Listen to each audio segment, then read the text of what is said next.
Hello, viewers. Today, I will be talking about complexion and matters related to complexion. And oftentimes, the videos that I make depend upon what I am researching at the time. So basically, I have found a very disturbing trend within the Indian population, Indian culture, amongst Indian people. There are people of different complexions. India has a very interesting history. The people who are indigenous to the land are notably people of brunette and swarthy complexions.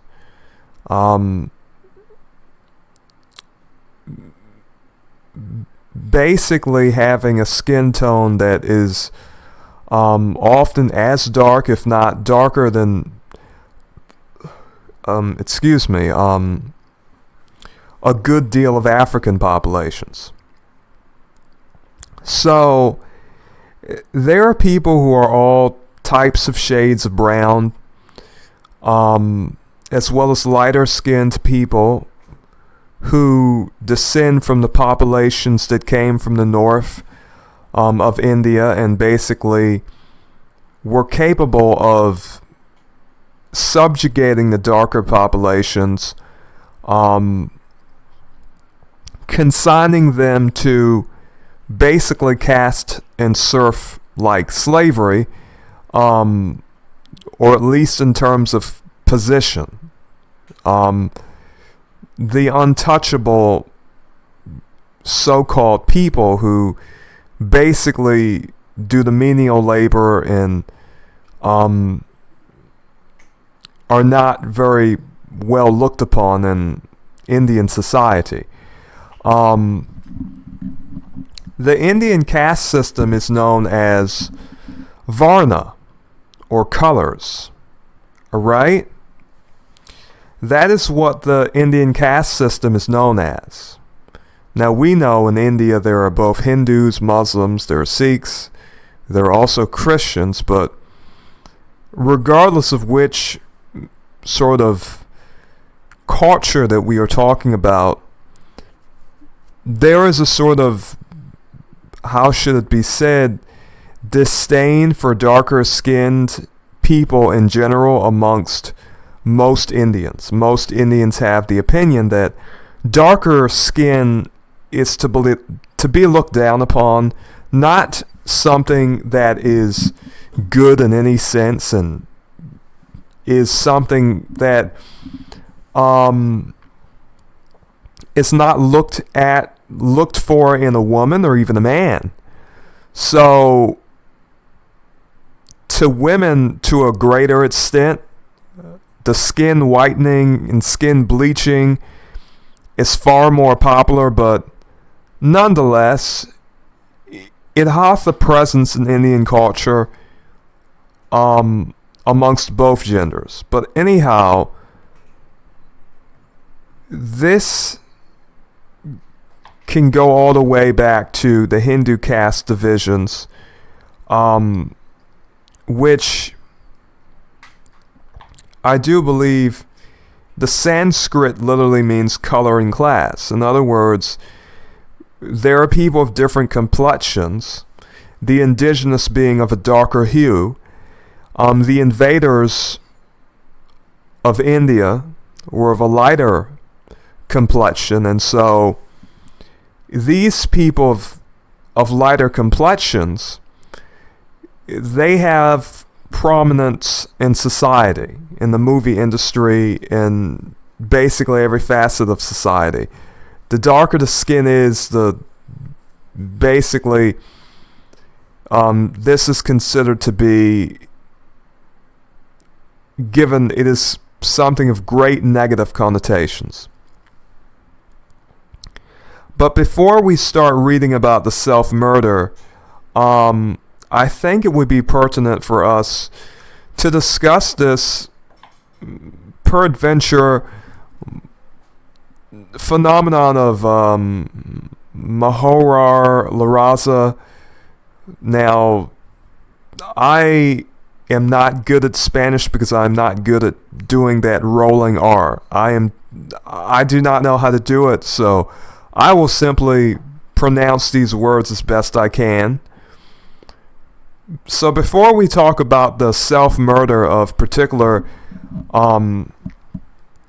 Indian individuals who have done so because the anguish and self-hatred that they have for themselves and their skin is so great that they have committed self-murder, we are going to talk about a culture that is somewhat closer to home for those of us who live in the United States or even Latin American countries, Central American countries and the like. We are going to talk about two particular phrases often used in the Latin American community amongst what may be called white Latinos as well as black Latinos.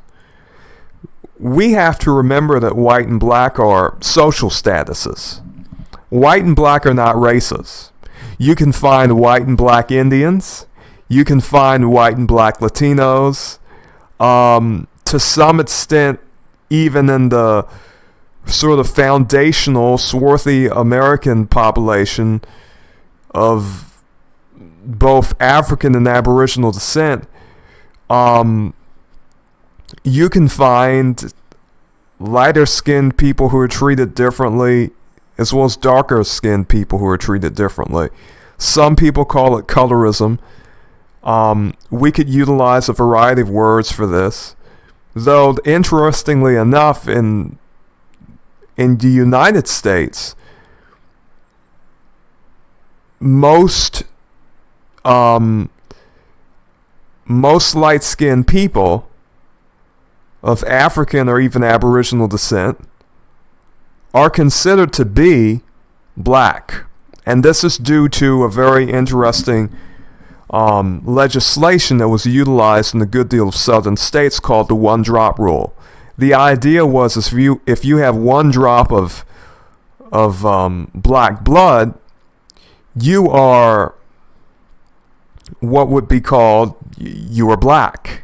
So if there's even any proof that you could have blonde hair, you could, have a fair or a very pale complexion, and people would say, well, you have a pale complexion, you have blue eyes, you have blonde hair, but due to the Southern legislation, we know you have black in your family, you are black. And this is why we have the whole history of passing in the United States. There were people who were tried to pass, and so in the South, especially with the Jim Crow laws and the sort of despise there was in the South, as well as the North, for people of African and Aboriginal descent, freedmen, former slaves, with the rise of the Ku Klux Klan, the idea of having racial purity was very important. So, all over the United States, for whatever reason, we have the one-drop rule. And so, that has been both a blessing and a curse, because basically this has allowed both light-skinned, black people, so to speak, as well as darker-skinned black people to coalesce into a fairly stable collective. In other words, black people as a group in the United States are ranging in complexion, but for whatever reason are contrasted from what is called the white population.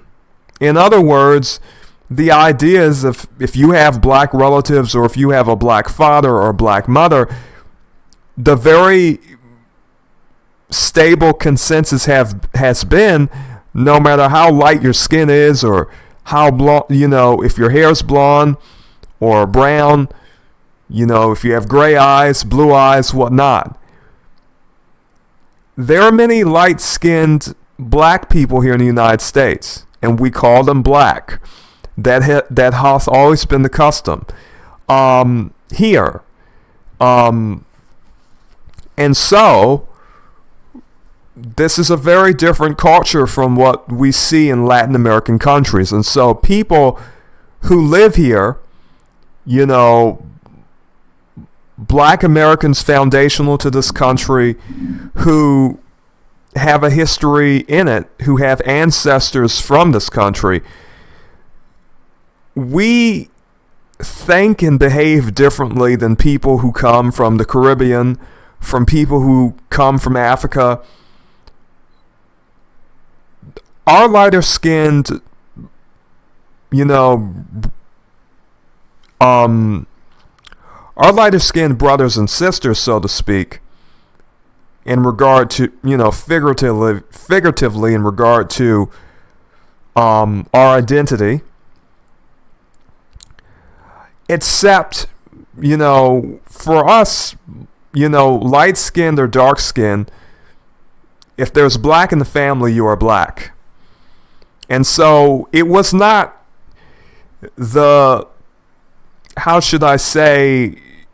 necessarily the black Americans who came up with this idea. This was primarily a type of slave idea. In other words, you had slave masters who would sleep with, for example, a black slave. And some of these people would enslave their own offspring. In other words, they could have a son or daughter by this woman, and there were many slave masters who would put, their offspring into slavery without any sort of actual moral concern about it.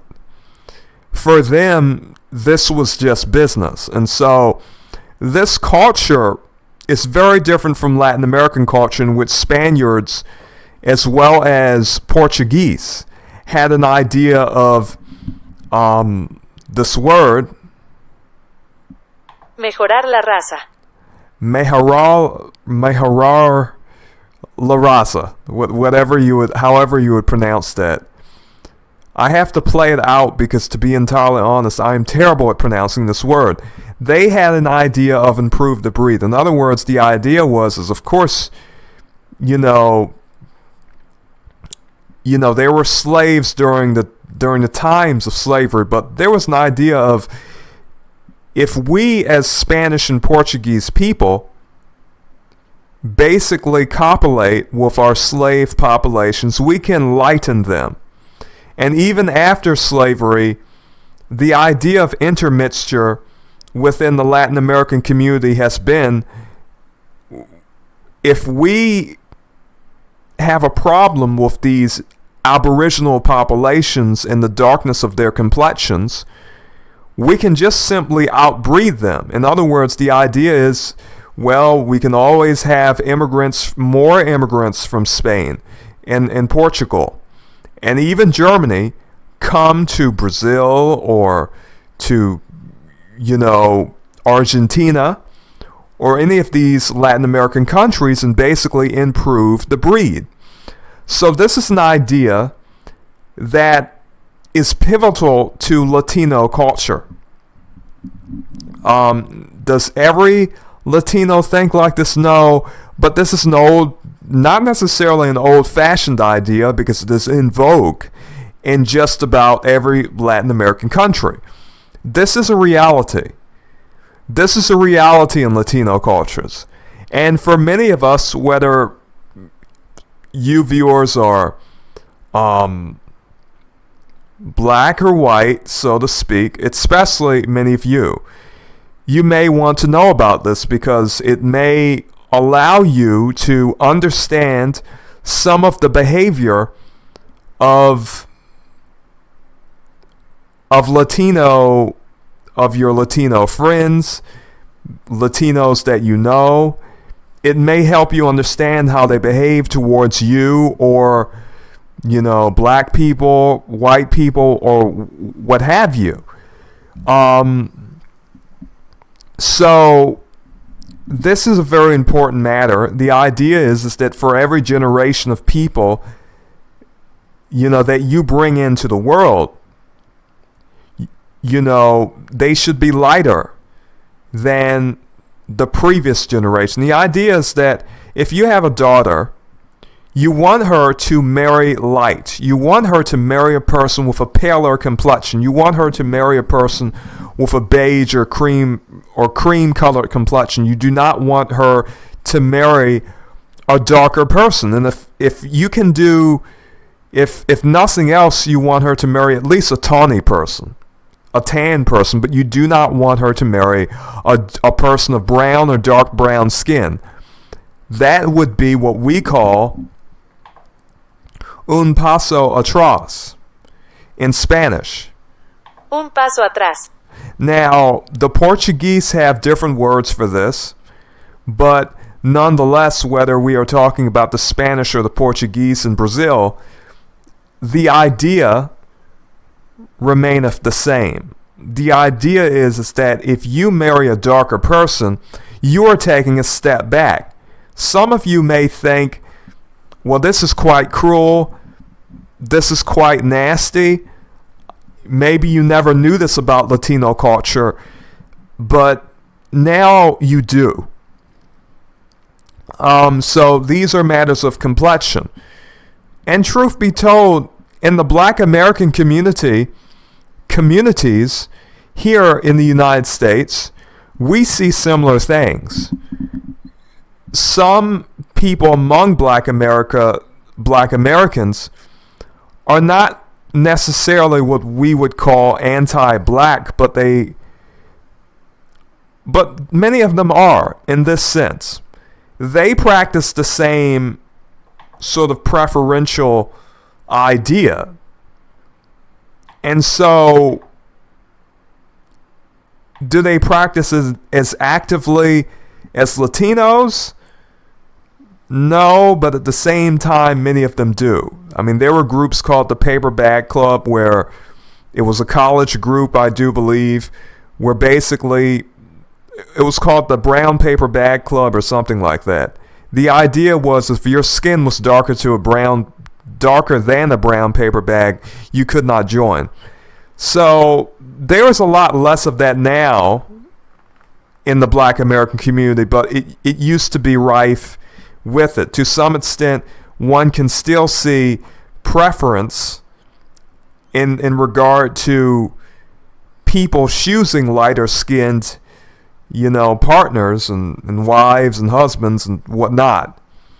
But that is all a matter of preference, because there are some lighter skinned people who basically get darker skinned people. But do we have a type of ideological system of improving the breed? Improve the breed. I did not want to play that one. I'm sorry. I want to play the Spanish. Mejorar la raza. Of mejorar la raza.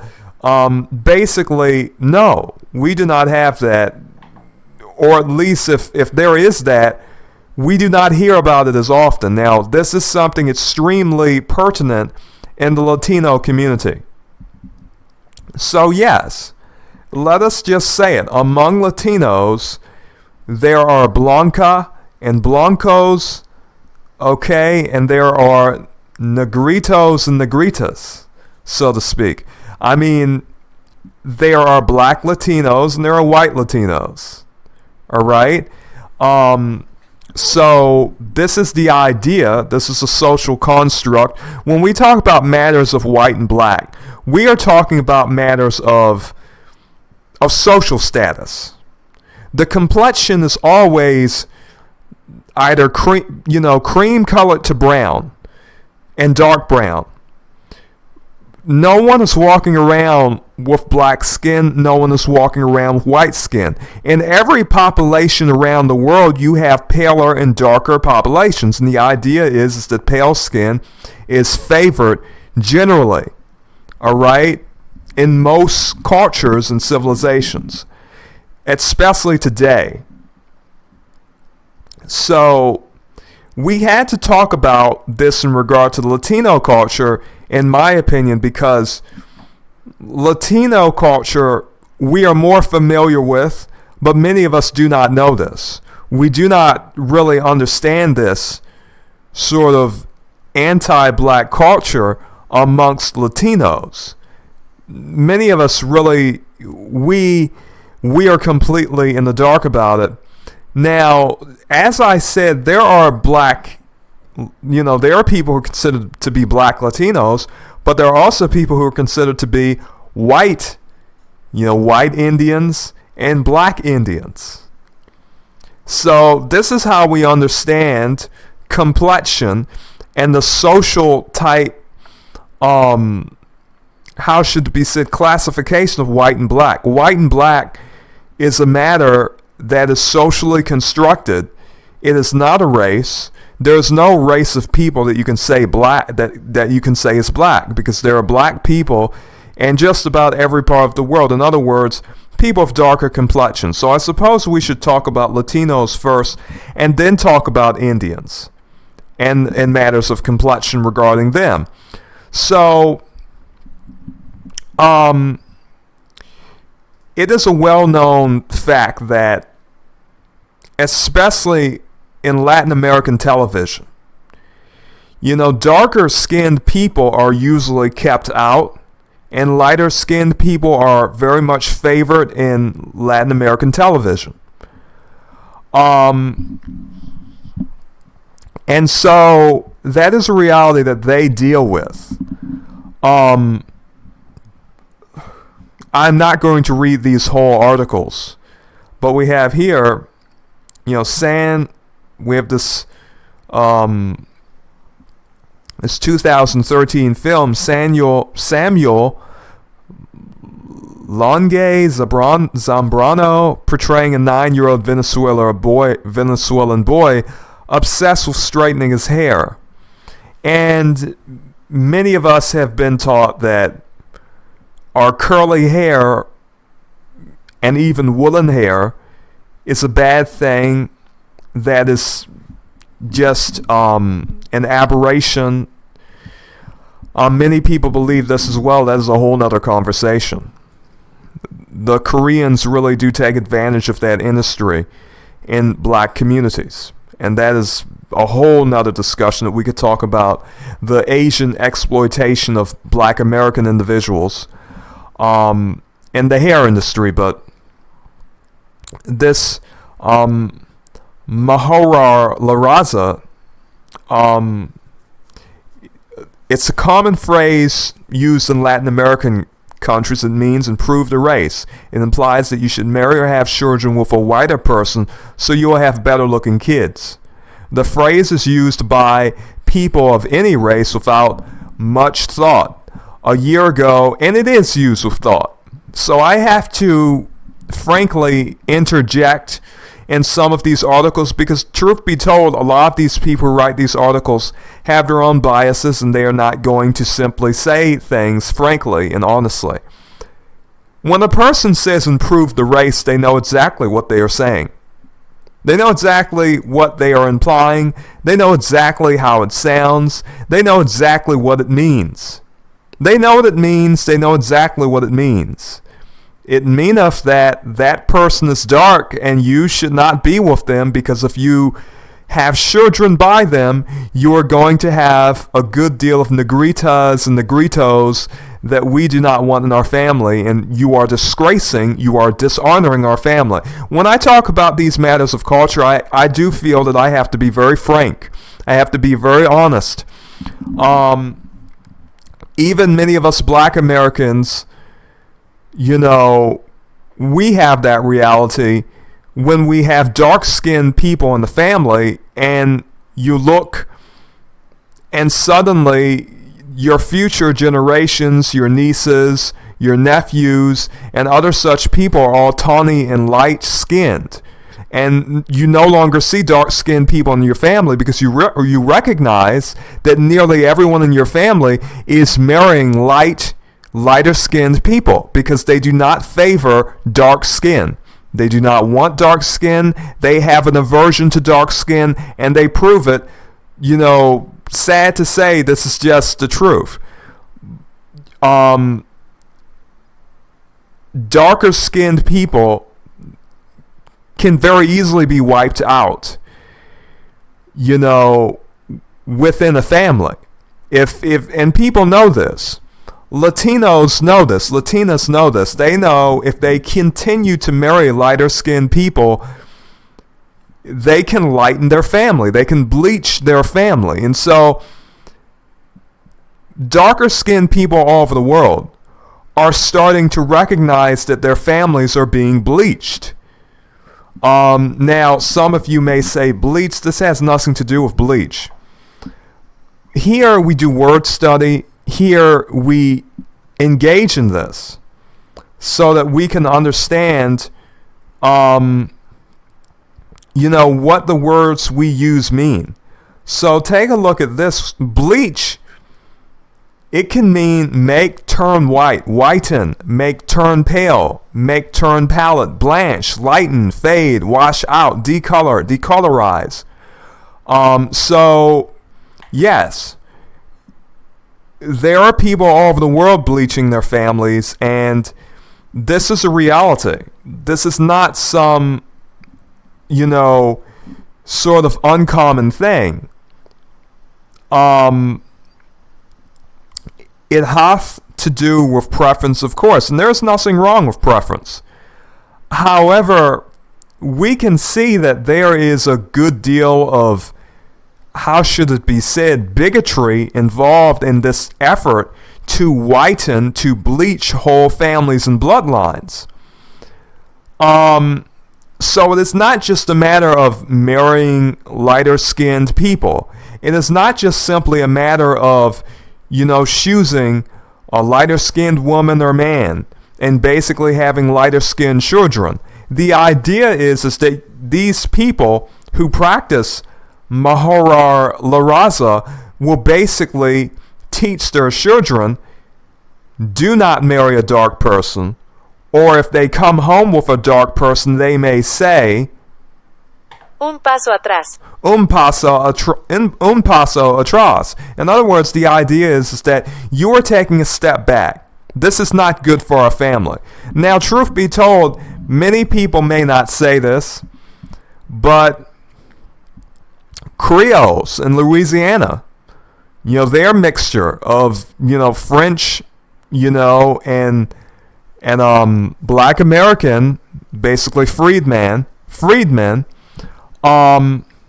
those slave populations, there were people who were so dedicated to keeping their Creole features in the family that some of them would engage in incest. And this is a whole history, in the South. There were people who would rather engage in incest just to keep lighter skinned features in the family. If they could not find people who were light enough and they wanted lighter skinned, family members, they would engage in incest. Now, you will have to do your own research about that. I have pulled out what I'm willing to talk about today. Now, you may say, okay, what is the problem with this whole anti-black, Latino culture? It will not affect black people, right? Now, here is the problem, especially in regard to the United States. Many of these individuals who are Latino, they are coming to the United States as immigrants. And so when they come to the United States as immigrants, they bring their own bigotry regarding complexions, darker complexions, to the United States. All right? So they bring their own bigotry here and basically enact it upon us. In other words, we are are subject to this bigotry, many of which which many of us are often are not aware of. Many of us are not aware of this sort of fanatical racist culture that many Latino people have. So we have here, coming from this particular newspaper or news article source, or this is the LA Times. All right, Latino gang members firebombed black residents to drive them out of Boyle Heights project, prosecutors allege. All right. So we have a great deal of these people. Now, some of them, like this individual here, Mark Anthony Garcia, who's a 12-year-old, and his grandmother, Irina Vega, 68, in front of their home in Ramona Gardens housing project in Boyle Heights. Now, there are black Latinos. The problem often is, however, that many of them practice the same mejorar la raza type philosophy, in which they will tell their sons, marry a lighter skinned person. We do not want to keep this darkness in the family. We have to get rid of it. Marry a lighter skinned woman.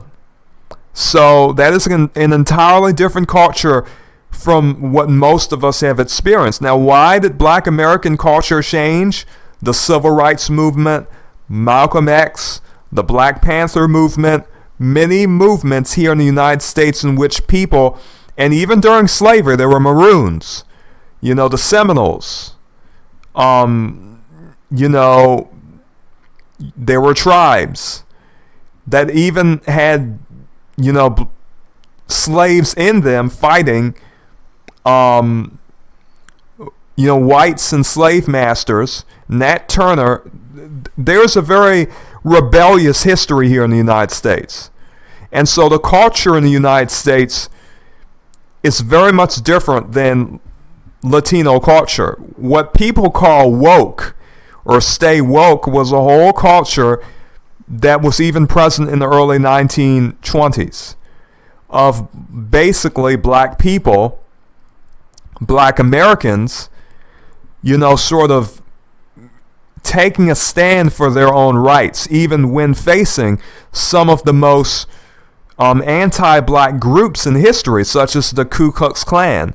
And truth be told, I do not think you can find a more anti-black group than the Ku Klux Klan.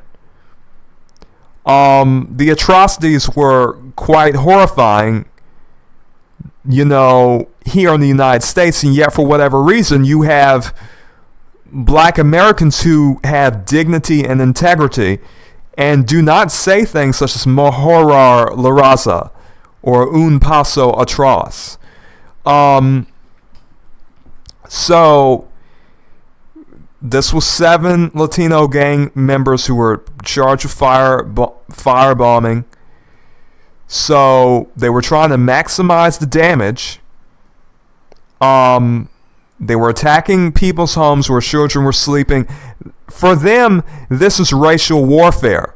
This is a matter of basically them cleansing, ethnic cleansing of LA. They want to take the population, and, that is just the truth. Now, for them,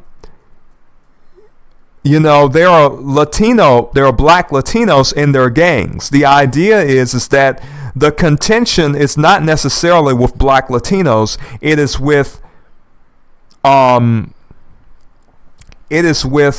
black Americans. The idea is that black Americans are in their way. All right? Many black Latinos have already accepted the idea of mejorar la raza. And so for them, it is a simple matter of them sort of improving the breed. Everyone is on point, so to speak. And so they have less integrity than most black Americans, who have a different Weltanschauung, a different ideology, that is to say, regarding, who they are and their complexion. In other words, they are fairly comfortable in their own skin, and regardless if they're poor, wealthy, regardless of what type of financial or economic situation they are in, but you have gang members from the Latin American countries coming into this country, trying to take property through terrorism, trying to gentrify the community. In other words, they are trying to move in and basically forcefully evict the black American residents. So here we have in this article, the Latino gang members have admitted carrying out a racially motivated firebombing. Now, is that necessarily true in regard to race? Not necessarily, because, to be honest, there are people who are just as dark as most black Americans in those Latino gangs. So many of those Latino gangs do accept Latino people who are of darker complexions. The idea is that black Americans are your enemies. So the idea is really an understanding of really gentrifying a whole community. Black Americans are in their way. Black Americans have a little too much dignity. Black Americans have their own gangs. They are not with us. They do not sort of worship the sort of standard of whiteness as we do, as Latino people. And so the idea is that they have to get rid of them and move in their place. The same thing is true in regard to many of the Korean businesses that open up shop in many black American communities. They often go to the black American communities and open up their businesses, and they do not do businesses in the more wealthy or affluent white communities. Many Asians sort of take advantage of the black communities too, because they are able to buy property for, cheap prices. And so many of them have treated their customer base as criminals. Many, Asian business owners have shot, even little children who just simply walk into the store, who did not even steal anything, but at the same time they are so apprehensive and so very skeptical of black people in general that many incidents have happened in which Korean store owners have shot black kids, black men, because they were, there is no excuse for it. But for them, they see black people in general as being criminals, but still they have stores open in black neighborhoods to do business. So that is a type of parasitic relationship. That is the idea of, I am an immigrant. I have come to the land of opportunity, and I will have my opportunities. Sadly, I have to go to the poor black neighborhood to establish my business, but I do not respect the black population, but I still will make money off of them. There are many people like that. It is a problem in the United States. The black American population has never really been compensated for slavery, has never really been given reparations for the Jim Crow and separate but equal laws, the Ku Klux Klan attacks upon their communities, upon their people, the destruction of black towns and black neighborhoods. There's a whole history regarding those things. So people who are, of darker complexions, who are foundational to this country, who are of African and Aboriginal descent, descendants of slaves, freedmen, brown and copper-colored people, we have a greatly, a vastly different history than many of the immigrants who come to this country, whether they are black Latinos or black Africans. So these people admitted that they were doing this to basically sort of go against the black American population and move in and basically take territory. All right? So their idea was basically to attack the black American population and take more and basically drive them out. In all likelihood, so that their fellow immigrants could come and sort of take that property somehow. So these are real matters. These are not matters to be taken lightly. It is all very interesting. Mejorar la raza. Improve the breed. So that is how things are dealt with in the Latin American community.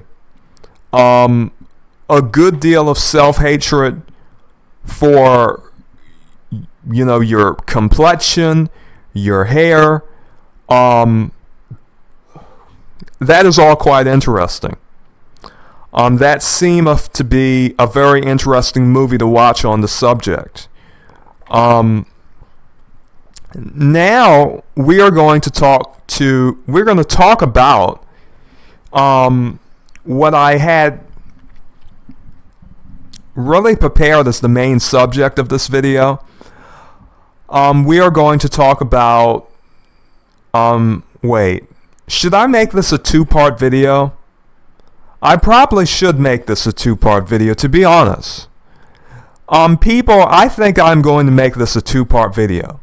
I think I'm going to come back to this because I basically talked so much about the sort of realities of Latin, of Latino ideas about complexion and what is desired and what is not desired, that I think I will be making a two-part video. I think the quality of the video would be better if I do that. So, viewers, may you be blessed and farewell.